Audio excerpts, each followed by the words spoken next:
Kira-kira hal aneh apa yang pernah kalian beli seumur hidup kalian? Atau kado apa yang paling gak biasa yang pernah kalian dapatkan seumur hidup kalian? Kenapa gue bertanya seperti itu ke kalian? Karena ternyata di dunia ini beberapa negara pernah melakukan pengiriman hal-hal yang gak lazim untuk dikirim ke negara lain. Dan kayaknya di video kali ini hal-hal ini cukup aneh nih buat kita dengar. Weh, mau kemana pak? Biasa, ini paket. Paket apaan? Data nih. Oh, pakai data. Internet dong. Dih, nggak jelas. Apakah kalian tahu hal-hal unik apa aja yang negara-negara di dunia ini pernah kirim ke negara lain? Bersama Ferdian di video kali ini, tonton sampai habis. Unta. Mungkin kalau kalian lihat truk bawa sapi, bawa ayam, bawa kambing, apalagi pas mau lebaran Idul Adha, udah biasa ya kan? Tapi gimana jadinya kalau yang dibawa itu unta? Pernah lihat gak kalian? Lu udah pernah denger belum suara unta gimana? Belum. Nah, ayo tebak-tebakan dong, suara unta gimana? Deh. Itu mah suara kadal, ngaco lu. Oh iya. Gimana Sonda? Sayang. Itu semuanya. Gini nih suara onta. Jadi pada tahun 2017, masyarakat Mauritania, sebuah negara di daerah Afrika Barat, ini kaget dengan keputusan Uni Eropa yang akan memberikan hadiah kepada negaranya, yaitu dengan 250 ekor unta. Yang padahal jual beli unta di sana adalah hal yang biasa. Bahkan mereka ini punya pasar unta yang gede banget di Mauritania. Artinya memang jumlah populasi unta di Mauritania ini memang besar. Bahkan menurut worldpopulationreview.com aja, populasi unta di Mauritania ini mencapai 1 juta ekor. Jadi kenapa Uni Eropa malah ngasih unta ya? Padahal kan bisa pakai unta di sana, kan banyak. Nah ternyata Uni Eropa ngasih unta nih nggak main kasih-kasih aja kayak giveaway. Jadi 250 unta hadiah dari Uni Eropa ini adalah salah satu bagian dari program Mauritania Security and Development Support Project atau proyek dukungan keamanan dan pembangunan Mauritania. Kata Francois Xavier Pons, kepala misi proyek Uni Eropa, ide dasarnya adalah untuk meningkatkan keamanan dan kondisi kehidupan penduduk agar tetap terjaga, setia kepada negara, dan bersedia memberikan informasi-informasi terkait gerakan-gerakan yang berbahaya. Uni Eropa juga mengirim unta karena negara Mauritania ini memiliki pasukan tentara unta dan mereka ingin memperkuat pasukan penunggang unta tersebut. Kenapa unta? Karena pasukan berunta ini bisa melakukan perjalanan perharinya hingga 70 km jauhnya. Dan mereka bisa melakukan patroli dalam jangka waktu yang lama. Sekaligus mereka juga bisa menjangkau daerah-daerah terpencil. Karena daerah Mauritania ini adalah termasuk daerah yang rentan terhadap kelompok-kelompok ekstremis. Apalagi di daerah-daerah perbatasan yang terpencil. Pengirimannya itu dimulai dari kota Ashemem di wilayah timur Mauritania yang kemudian akan ditaruh di unit kavaleri militer unta Mauritania. Unta-unta tersebut dilengkapi dengan perlengkapan dan perbekalan untuk melaksanakan patroli, sekaligus menyusuri desa-desa terpencil, terutama di perbatasan-perbatasan untuk memberikan bantuan kesehatan dan pengamanan, uang, perangko, dan paspor untuk negara lain. Apakah kalian tahu kalau ternyata nggak semua negara-negara di dunia ini mencetak uang-uang mereka sendiri, ataupun surat-surat dan dokumen-dokumen penting lainnya? Negara kita, Indonesia, kini menjadi negara yang dipercaya oleh berbagai negara untuk mencetak uang-uang dan dokumen-dokumen penting lainnya. Dan tentunya setelah dicetak, Indonesia harus mengirim dokumen-dokumen atau uang-uang tersebut ke negara-negara pemesan. Negara-negara yang pernah tercatat meminta Indonesia untuk mencetak dan mengirimkan uang-uang dan dokumen-dokumen penting lainnya ke negara mereka dilansir OK Finance, yaitu Malaysia yang pada tahun 2010 pernah meminta Indonesia untuk mencetak dan mengirimkan uang ringgit serta paspor paspor mereka. Bangladesh di tahun 2011 pernah meminta untuk mengirimkan taka, yaitu mata uang mereka. Lalu Sri Lanka dengan mata uang rupiah Sri Lanka. Dan baru-baru ini pada bulan Juni 2022, Peruri atau Perusahaan Umum Percetakan Uang Republik Indonesia merilis siaran pers kalau Sri Lanka baru saja memesan 1 juta paspor untuk negara mereka. Lalu negara Nepal yang menerima pengiriman pita pajak rokok serta tercatat menerima pengiriman uang rupiah yang jumlahnya mencapai 50 juta lembar. Lalu ada negara Thailand dengan uang baht, lalu negara Peru dengan uang Nuevo Soles Peru atau yang bisa disebut Sol Peru, lalu negara Filipina yang tercatat pernah meminta Indonesia untuk mencetak dan mengirimkan sebanyak 32,8 juta perangko edisi spesial Philippine Fruits. Lalu juga ada negara Guinea, negara di Afrika bagian barat, mereka meminta Indonesia untuk mencetak dan mengirimkan sebanyak 100.000 paspor mereka. Dan menurut Edi Kurnia, Head of Corporate Secretary Peruri, Indonesia juga tercatat pernah mengirimkan mata uang shilling ke Somalia dan peso ke Argentina. Karena keterbatasan alat percetakan dan tentunya karena kesesuaian spesifikasi serta kualitas dokumen-dokumen penting seperti uang, perangko, dan lain-lainnya yang dibuat oleh percetakan di Indonesia, maka negara-negara tersebut pun memutuskan untuk memesan, mencetak, dan mengirimkan dokumen-dokumen penting tersebut di Indonesia. Jangan kira pengiriman-pengiriman itu sama kayak pengiriman barang-barang all shop kayak gini. Ya jelas beda dong. Pengirimannya itu udah pasti dikawal oleh pihak kepolisian dan tentunya menggunakan mobil-mobil dengan keamanan yang berlapis. Hei, jangan ngarap kayak gini nih.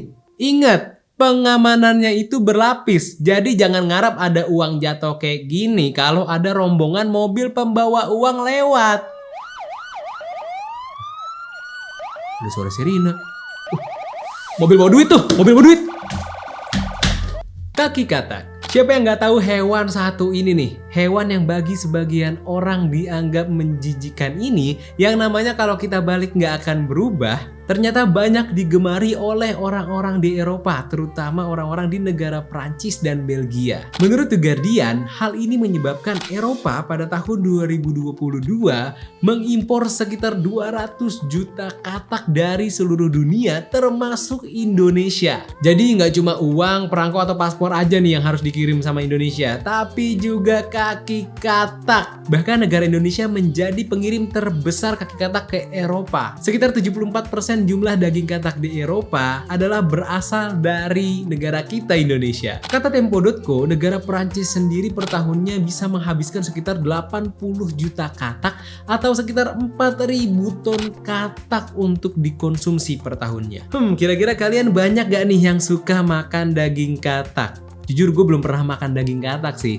Coba kalian share di kolom komentar deh, gimana sih rasanya daging katak? Enak gak?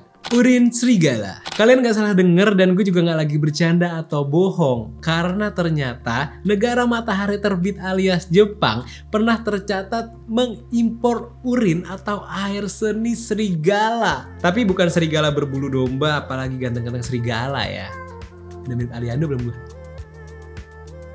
Daily Mail pada tahun 2013 melaporkan Hokkaido Railway Company, perusahaan transportasi kereta api asal Jepang yang berada di Hokkaido, memiliki inisiatif untuk mengimpor urin serigala dari Amerika. Bukan maksud iseng atau nggak ada manfaatnya nih, jangan salah. Mereka memesan urin serigala untuk disemprotkan ke sepanjang rel kereta. Tujuannya adalah untuk menakut-nakuti rusa agar menjauh dari rel kereta, sehingga dapat mengurangi jumlah kematian rusa akibat kecelakaan tertabrak kereta. Hal ini juga mencegah rusa mengganggu para pekerja yang sedang bertugas di lokasi rel kereta. Perusahaan transportasi lainnya ternyata juga melakukan hal yang sama, yaitu dengan menyemprotkan urin serigala ke sepanjang jalanan yang berada di kawasan hidup rusa di Pulau Hokkaido. Hal ini juga mengurangi tingkat kecelakaan yang diakibatkan oleh kendaraan yang menabrak rusa ataupun kendaraan yang ditabrak rusa ketika mereka menyeberang jalan. Pengiriman urin serigala dari Amerika Serikat ini juga menjadi ide karena sudah terjadi sekitar 2.581 kasus yang diakibatkan oleh rusa pada tahun 2012. Angka kecelakaan ini meningkat sekitar 2 kali lipat dalam kurun waktu kurang dari 1 dekade. Bahkan pada tahun 2021, Jepang mencatat sudah terjadi 4.009 kasus kecelakaan yang terjadi akibat aktivitas rusa. Nah, buat kalian yang mungkin mau coba pakai urin serigala untuk kemasan yang 450 ml,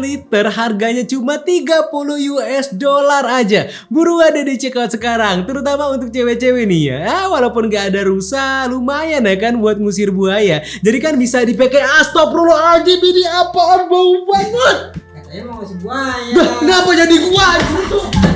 Lumut kering. Kalau kalian merasa risih dengan tumbuhnya lumut, entah itu di kolam kalian, di dinding luar rumah kalian, di halaman kalian, kayaknya mulai sekarang kita harus mencontoh negara India. Kali ini lumut nggak cuma dibersihkan terus dibuang gitu aja kayak kita biasanya. Negara India memilih untuk mengirimkan lumut-lumut yang tadi biasanya kita buang ke berbagai negara dunia. Lumut-lumut yang dikirim India ke berbagai negara tersebut akan terlebih dahulu dikeringkan, dikemas, lalu akan dikirim ke berbagai negara. Menurut situs Folza, sampai tahun 2022, lumut kering dari India bahkan sudah melakukan perjalanan laut untuk diekspor hingga 5.300 kali. Lumut-lumut ini paling banyak menempuh perjalanan ke Jerman, Amerika Serikat, dan Belanda. Nah, apakah kalian tahu kalau ternyata lumut-lumut kering tadi bisa dihidupkan kembali dan bisa ditumbuhkan kembali untuk menjadi hiasan akuarium? Lumut kering ini juga bisa digunakan sebagai media tanam atau tempat untuk menanam tanaman. Peluang inilah yang harusnya membuat kalian untuk tidak menganggap remeh lumut lagi. Jadi kalau kalian merasa hidup kalian tidak berguna dan hanya jadi benalu saja,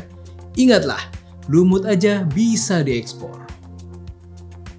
Jembatan. Kalau tadi mungkin kalian ngebayangin ada pengiriman unta yang badannya besar, lalu ada pengiriman uang secara besar-besaran. Kali ini kebayang gak sih gimana ceritanya ada yang mengirim jembatan? Untuk yang satu ini kayaknya beneran kedengeran gila nih, karena ternyata sejarah pernah mencatat kalau ternyata beneran ada orang yang membeli sebuah jembatan, dan jembatannya ini jembatan London atau London Bridge. Ini bukan membangun jembatan ya, tapi beneran membeli sebuah jembatan. Jembatan yang udah jadi, udah dipakai dan bahkan masih dipakai, dibeli dan dikirim untuk dipindahin ke tempat lain. Gila. Kalian bisa bayangin nggak gimana ceritanya kalau kalian dapat paket isinya jembatan? Isi paket. Paket apaan bang? Dari siapa? London bang. Sini jembatan. Orang yang nggak tahu bisa kita sebut punya ide gila atau kepintaran atau apalah itu namanya, bernama Robert P. McCulloch. Dikutip dari United States Customs and Border Protection, cerita ini dimulai pada tahun 1960-an di sebuah kampung di tengah-tengah gurun di daerah perbatasan antara California dan Arizona di Amerika Serikat. Kampung ini berada di sisi sebuah danau yang bernama Danau Havasu. Kampung Danau Havasu ini memiliki jumlah penduduk yang gak banyak pada saat itu. Ya bisa dibilang ini daerah terpencil lah. Bahkan di sana itu nggak punya jaringan telepon, dan bahkan di sana juga nggak ada sekolah menengah atas atau SMA. Jadi ya bayangin aja kalau di Indonesia nggak ada SMA, jadi nggak ada tuh motor-motor itu nggak ada di sana, hening, sepi. Nah, supaya kalian nggak bingung nih, karena tadi di awal gue sebut London Bridge dan tiba-tiba kita membahas kampung Danau Havasu di Amerika Serikat. Jadi penjelasan singkatnya, Om Robert P. McCulloch ini adalah pengusaha kaya di bidang oli dan mesin. Awalnya dia membeli tanah di kampung Danau Havasu dan dijadikanlah tanah-tanah yang dibeli Om Robert P. McCulloch ini jadi rumah-rumah mewah dengan harga yang oke lah pada saat itu. Alhasil bisnis perumahan ini berhasil nih menarik pembeli. Tapi kegilaannya bukan tentang rumah-rumah mewah ini nih, tapi tentang rencana dia memindahkan London Bridge atau jembatan London ke kampung Danau Havasu ini. Udah gila emang dia nih. Bahkan cucunya Om Robert P. McCulloch yang bernama Michael McCulloch saat diwawancara BBC juga bilang kalau otak kakek gue nih emang udah gila nih. That basically described my grandfather as crazy. Dan yang gak cuma cucunya aja, tapi kebanyakan orang di kampung Danau Havasu juga bilang kalau Robert P. McCulloch ini udah gila nih. Ngapain coba jauh-jauh beli jembatan dari London, Inggris? Padahal kan bisa bikin sendiri. I remember thinking Mr. McCullough had more dollars than sense. I said, I don't see that city. He said, you will. I promise you, you will. Awalnya cucunya si Michael McCulloch ini nanya nih ke mamanya nih, "Mah, orang-orang tuh lagi pada ngomongin apa sih?" Terus mamanya bilang ke Michael, "Kakek kamu mau pindahin jembatan London ke Danau Havasu, nak."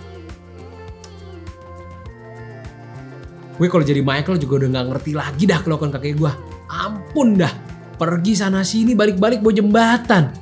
Kan gak lucu, tua-tua keladi mah lewat ini mah. Nah, sampai sini kita terbang ke London dulu nih, tempat dimana cerita paket jembatan ini berasal. Nah, kalian udah nonton video ini, pernah denger nggak lagu anak-anak yang satu ini nih? London Bridge is falling down, falling down, falling down. London Bridge is falling down, my fair lady. Nah, kurang lebih lagu ini menceritakan keadaan jembatan London yang pada masa itu menurun sekitar 1 inci per tahunnya karena bobot lalu lintas yang semakin bertambah per tahunnya. Wajar aja karena jembatan yang dibangun di atas sungai Thames ini yang memiliki panjang kurang lebih sekitar 1000 kaki mulai beroperasi sejak tahun 1831. Berarti umurnya udah lebih dari 100 tahun. Pejabat di London pun bilang kalau kayaknya nggak mungkin nih kita renovasi jembatan ini nih. Gimana kalau kita bikin yang baru buat penggantinya? Nah, salah satu dewan kota London yang bernama Ivan Lakin ini bilang, gimana kalau kita jual jembatan London ke Amerika? Mendengar omongan tersebut, pejabat-pejabat di sana ya ragu lah. Gimana coba caranya jual sebuah jembatan? Tapi si Ivan Lakin ini tetap yakin dan percaya kalau dia bisa menjual London Bridge ke orang-orang Amerika. Berangkatlah si Ivan Lakin ini ke New York, di mana dia membuat sebuah konferensi pers yang menyatakan kalau dia menjual sebuah jembatan yang bersejarah di Inggris. Nah, singkat cerita, hal ini jadi perbincangan oleh Cornelius Vanderbilt Wood Jr., seorang pemilik perusahaan pengembang taman bermain Disneyland, dan Om McCulloch. Nah, Om Wood dan Om McCulloch ini punya ide nih. Gimana kalau kita kembangin lagi kawasan kampung Danau Havasu yang tadi dibangun rumah-rumah mewah? Ide mengembangkannya ini dengan cara memindahkan jembatan London atau London Bridge ke kampung Danau Havasu yang letaknya di tengah-tengah gurun di Amerika Serikat tadi. Dan akhirnya ternyata mereka nggak omdo nih cuy. Mereka pun akhirnya melakukan negosiasi dengan pihak kota London. Yang jelas mereka nggak nego lewat WhatsApp, apalagi lewat OLX nih. Nego sampailah deal nih di harga $2.460.000 ditambah biaya pembongkarannya sekitar $7 juta dan ditambah ongkirnya sekitar $240.000.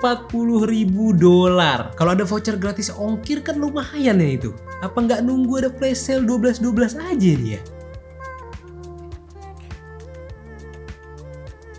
Oh, udah nggak ada, udah lewat.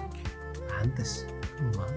Para pekerja pun mulai satu persatu menandai blok-blok jembatan London. Mulai pelan-pelan dibongkar secara hati-hati, dikemas ke dalam peti, disusun di atas kapal, lalu dikirim melalui terusan Panama sampai ke Long Beach di California. Nah, sampai di sana baru dipindahkan ke truk dan dibawa melewati jalanan yang membelah gurun sampai ke kampung Danau Havasu. Kalau kalian cek di Google Maps, jarak dari pelabuhan Long Beach ke kampung Danau Havasu itu mencapai 490-an kilometer jauhnya. Nah, kalau kalian pikir jembatan ini dibangun di atas sungai atau di atas Danau Havasu, Kalian salah besar. Kenyataannya jembatan ini justru dibangun di atas tanah gurun. Nah, setelah nanti jembatannya jadi, barulah tanah-tanahnya itu dikeruk dan dibuat sebagai aliran sungai. Jadi ya, Om Mekalek ini beneran beli jembatan itu bukan karena daerah Danau Havasu ini butuh jembatan, tapi ya karena emang pengen beli jembatan aja. Mas, tolong ini Mas, beliin jembatan Mas. Apaan? Beli jembatan tolong. Dah 2.000. Gorengan aja goceng 4 per. Gaya lu mau beli jembatan. Tuh buat lo. Ya aja lu. Coba dah.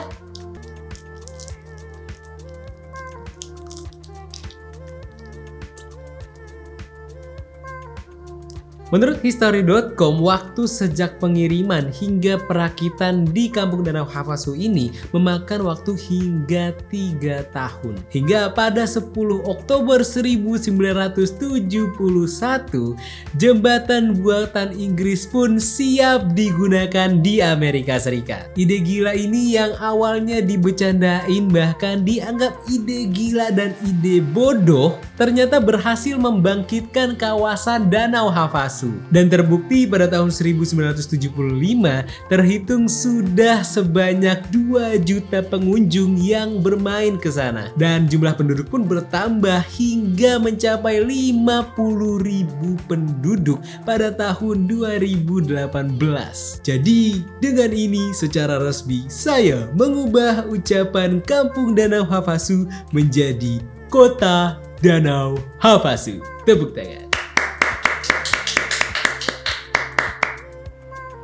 Itu dia berbagai hal-hal unik yang pernah dikirim antar negara di dunia, mulai dari unta, urin serigala, bahkan sampai yang paling panjang kita bahas yaitu jembatan London. Komentar di bawah juga kalau kalian punya cerita atau hal menarik lainnya yang ingin kita bahas di channel ini. Terima kasih banyak sudah menonton video ini. Ferdian pamit, jumpa lagi kita di video lainnya. Itu dia berbagai hal-hal